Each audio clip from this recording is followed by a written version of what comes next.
Maka belajar untuk mandiri. Nanti dengan mempelajari seperti ini, setidaknya bisa mengelola dengan sendiri dana kita.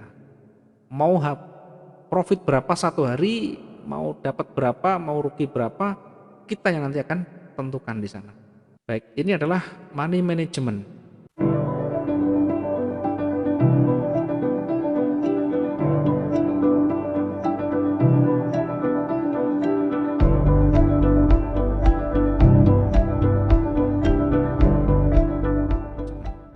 Kemudian sekarang pembatasan resiko. Ya, tadi ada money management atau ini manajemen lot lah bahasa gampangnya. Ini manajemen lot. Kemudian manajemen resiko, MR, manajemen resiko. Ini berkaitan dengan batasan kerugian. Ya, tidak banyak orang yang menerapkan batasan kerugian ini dengan maksimum. Kemudian banyak pertanyaan, berapa kira-kira batasan kerugian itu? Ya, sekali lagi kembali ke masing-masing pribadi trader itu sendiri. Ya, rasa cemas, rasa ikhlas, ya, rasa cemas, kemudian rasa ikhlas. Ikhlas itu apa? Ikhlas dia ketika rugi yang kita rugikan itu. Rasa cemas ini bergantung juga dengan keikhlasan tadi. Oh, saya rugi kira-kira 100 saja sudah. Ya sudah, berarti 100 itu. $100 kita rugikan. Ada yang sampai 200, ada yang sampai 500. Sekali lagi masing-masing akan berbeda nanti. Berkaitan dengan kecemasan, psikologi dan keikhlasan mengorbankan modal kita yang rugi itu. Itu bahasa gampangnya. Kemudian apakah kalau kita memasang SL dan TP itu pasti aman? Siapa yang menjamin? Tidak ada. TP dan SL ini hanya bagian dari pembatasan saja. Bagi saya SL dan TP ini mengurangi gerak kita malah ya. SL dan TP ini membatasi ruang gerak kita. Membatasi ruang gerak. Mungkin teman-teman yang lama sudah tahu, saya tidak pernah pasang yang namanya SL, tidak pernah namanya TP. Karena bagi saya SL dan TP malah justru membatasi ruang gerak. Ruang gerak untuk apa? Satu, ruang gerak untuk kita dapat profit lebih. Yang kedua, membatasi ruang gerak untuk terjemputnya SL kita atau kerugian kita. Harusnya market itu masih berpotensi untuk profit, tetapi karena ada pembatasan stop loss, akhirnya dijemput dulu stop lossnya, kembali naik lagi. Maka SL dan TP adalah alternatif. Silakan nanti dikelola sendiri, silakan nanti dicoba sendiri. Jadi jangan berharap dan jangan berpikir kalau ditaruh SL dan TP pasti aman, tidak ada. Kalau kita salah menaruh saja, kita selalu salah menganalisis saja, membaca, maka modal kita habis karena selalu kena SL. Stop loss kita kena. Ya karena salah kita menaruh SL-nya. Harusnya masih bisa bergerak, tapi dibatasi SL. Akhirnya terjemput tadi. Nah, biasanya kalau saya ngasih petunjuk untuk SL ini, saya kasih lebih jauh, ya agak jauh. Ya, tetapi bukan dengan risk dan reward 1:1 atau 1:2. Ini tidak berlaku nanti kalau kita trading jangka pendek, tidak bisa begitu. Keburu habis dulu baru kena. Ya, artinya kalau kita 1:2 risk dan rewardnya, modalnya tidak terlalu besar juga, lotnya kita lumayan, maka sebelum kita dapat habis duluan. Ya karena terlalu jauh. Maka yang paling pokok adalah profit. Yang paling penting dan kita harapkan adalah profit. Sedangkan kerugian itu adalah alternatif terakhir yang nanti kita terapkan. Ya, karena itu kalau di Wijaya Trading stop loss selalu jauh. Jauhnya bagaimana? Ini selalu berada di support dan resisten dan harus dikasih jarak. Tujuannya untuk apa? Untuk dia biarkan bergerak naik turun secara leluasa sehingga tidak selalu terjemput SL-nya atau stop loss-nya, dan kembali ke pergerakan yang sesuai analisa kita sehingga profit peluangnya lebih besar. Ya, stop loss itu adalah alternatif terakhir untuk melindungi modal besar kita. Karena stop loss pasti sudah kerugiannya di angka itu pasti. Ya, sementara profit kita masih berpeluang di sana. Itu banyak sekali kita contohkan kalau nanti kita masuk di market, kita akan banyak contohkan. Sehingga sekali lagi SL dan TP ini boleh dipakai, tetapi ini alternatif saja. Silakan nanti bagaimana nyamannya teman-teman trading. Ketika mungkin di awal pakai SL TP silakan. Tetapi dalam perjalanan kira-kira nyaman enggak di sana? Ya, membantu enggak di sana atau bahkan justru mengganggu? Ya silakan nanti teman-teman yang mencoba dengan gaya itu. Tidak bisa kita paksa untuk harus pakai ini atau tidak pakai. Ya, nanti kembali ke masing-masing trader. Kemudian pembatasan resiko itu bagaimana?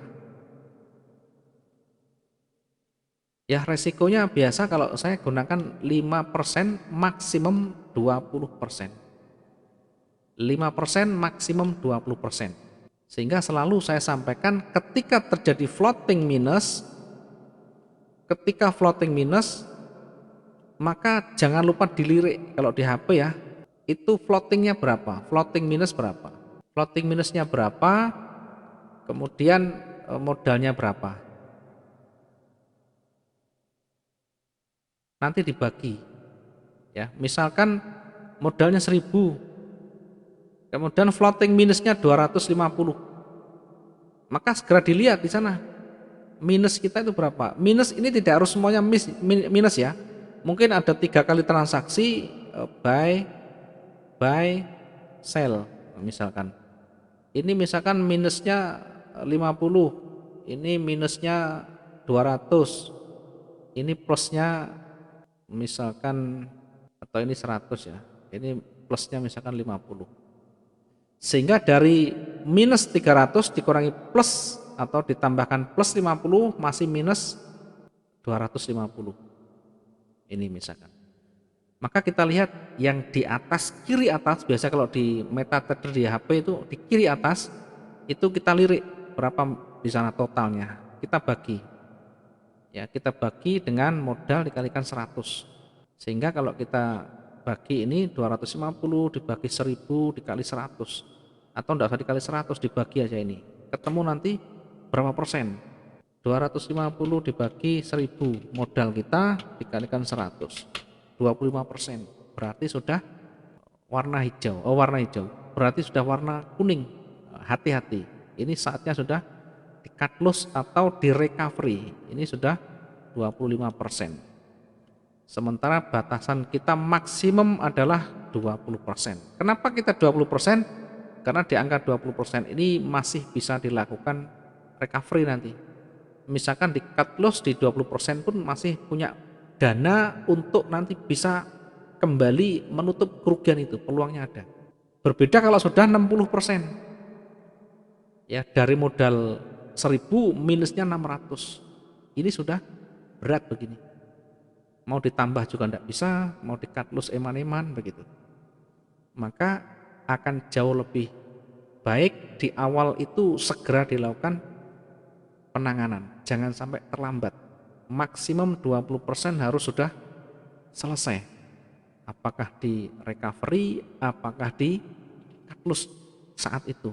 Ya, tentu banyak pengalaman yang nanti kita harus lakukan di sana. Ya, kalau saya di awal-awal sudah saya antisipasi, mungkin saya tambah atau saya cut loss duluan, ya, macam-macam. Banyak recovery, banyak cara untuk kita bisa keluar dari zona itu.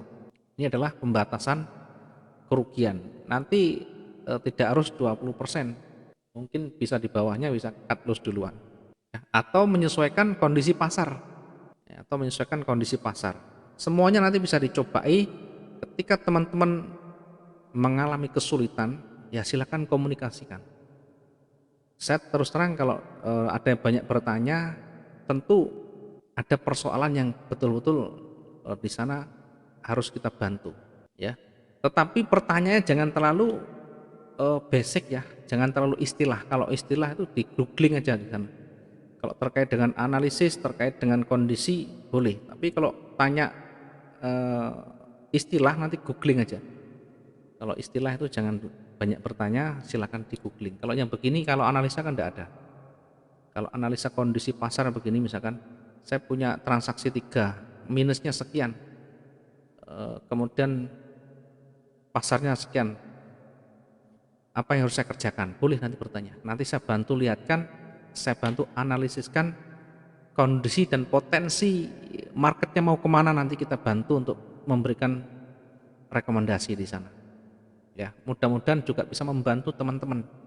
Setidaknya psikologi, ya, membantu psikologi di sana, menguatkan keyakinan. Karena banyak teman-teman juga yang begitu. Pak, ini kira-kira masih naik atau turun? Bahkan yang modal besar pun, yang banyak modal besar bertanya, Pak, ini kira-kira potensinya bagaimana? Dia tunjukkan screenshotnya, posisinya, kemudian minta rekomendasi, ini posisinya kira-kira bagaimana? Sehingga nanti saya berikan rekomendasi kalau ini berpotensi naik, mana yang harus di-cut loss duluan, atau mana diselamatkan duluan, atau bagaimana, nanti melihat kondisi. Ya, itu adalah bagian komitmen kita untuk membantu teman-teman supaya betul-betul punya semangat untuk terus belajar dan semangat untuk bisa. Oke, ini adalah bagian dari money management. Nanti kalau kurang jelas silakan ditanyakan. Kalau misalkan teman-teman yang ada yang banyak ketinggalan tadi, silakan nanti dilihat videonya ya, dilihat videonya supaya nanti bisa belajar banyak lagi. Karena nanti ada rekodnya, cuma masuk uploadnya agak lama karena ini waktunya panjang. Kemudian berikutnya saya akan masuk di materi selanjutnya. Yang pertama tadi sudah, ini adalah bagian kunci dari keberhasilan kita sebagai trading, sebagai trader. Yang tadi sudah money management. Berikutnya yang kedua, psikologi dulu. Ya, biar saya dulukan dulu, psikologi trading. Ada 3, yang terakhir nanti adalah teknik trading atau sistem trading.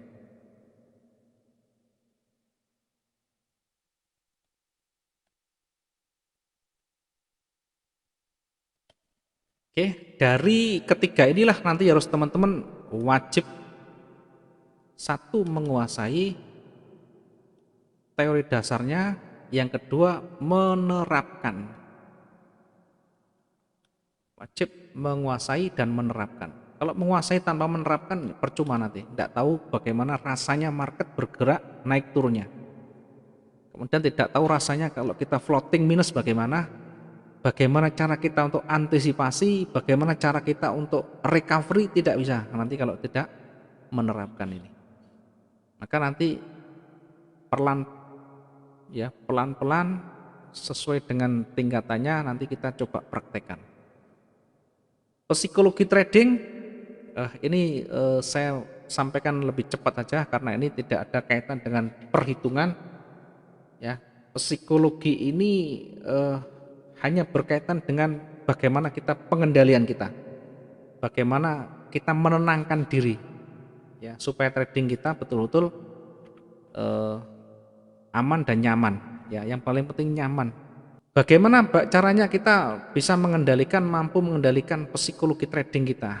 Yang pertama, belajarlah untuk disiplin, baik menggunakan aturan trading kita, menggunakan sistem trading, aturan trading, teknik trading yang kita gunakan, maupun profit-profit yang kita ingin capai. Kemudian kalau misalkan berbalik bagaimana? Semuanya harus disiplin menggunakan sistem itu. Yang kedua, belajarlah untuk selalu ya menerima rezeki. Atau jangan ditolak kalau kita dapat rezeki. Artinya apa? Ketika kita entry sudah profit, misalnya target kita 100 pip ya. Ini misalkan 100 pipnya kalau kita 0,1 ini $10. Tetapi ketika mencapai angka $9, marketnya berat di sana. Maka jangan tunggu lama sampai angka $10. $9 pun bisa kita close duluan. Ya, daripada nanti menjadi rugi, maka profit yang kita dapat itu sudah pasti menjadi milik kita. Close duluan. Ya. Nanti ada kalanya market itu masih kuat di sana. Ya, kita juga mencoba untuk belajar menahan, sedikit menahan. Tentu dengan pengalaman, harus mencoba. Sekali lagi ketika kita latihan di akun demo, maka disitulah semua keahlian kita atau apa yang menjadi rencana kita terapkan di sana semuanya. Sehingga pas real account itu kita tidak bingung, semuanya sudah kita lalui. Ibaratnya kita belajar bela diri, semua jurus, semua tingkatan kita sudah lalui. Sehingga ketika sudah diuji, mampu di sana sudah. Diturunkan untuk kita pentas atau untuk kita atraksi, kita sudah siap semuanya. Yang ketiga, untuk bisa mengendalikan psikologi kita, maka belajarlah untuk kita selalu setia dengan gaya kita dan sistem yang kita gunakan.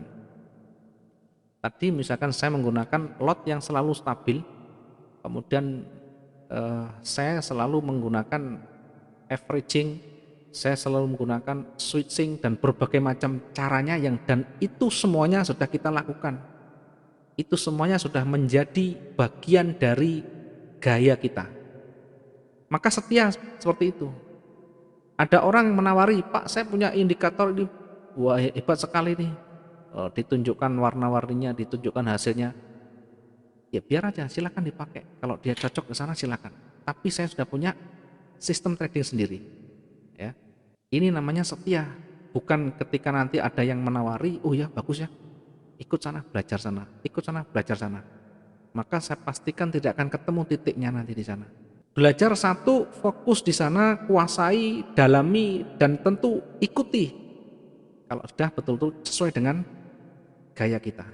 Itu namanya kita setia. Karena di dunia ini teknik trading banyak sekali. Ya, si A, si B, si C banyak sekali. Kita belum tentu cocok dengan gaya dia. Dia belum tentu cocok dengan gaya kita. Maka kembalilah ke diri kita. Belajar banyak ilmunya boleh, belajar dari pengalaman boleh, tapi jadilah diri sendiri. Ambil semua yang bermanfaat, yang kira-kira cocok dengan gaya kita, karakter kita, gunakan itu semua. Tidak masalah. Widget trading tidak membatasi harus menggunakan sistem kita, tidak. Silakan nanti kalau teman-teman mau belajar sana sini boleh, silakan ambil mana yang terbaik, kombinasikan dengan teknik kita, gaya kita, olah di sana. Kalau itu betul-betul bisa membuat kita nyaman, profit dengan baik, maka pakai. Ya, tidak masalah. Saya tidak bersikukuh harus begini, enggak. Semuanya bisa dipelajari. Kemudian yang keempat ya. Saya hapus dulu yang atas. Yang keempat ini ya tadi ya. Setelah kita setia dengan gaya sistem trading kita, maka berikutnya belajarlah untuk kita tidak pernah menolak atau mengikuti arus besar.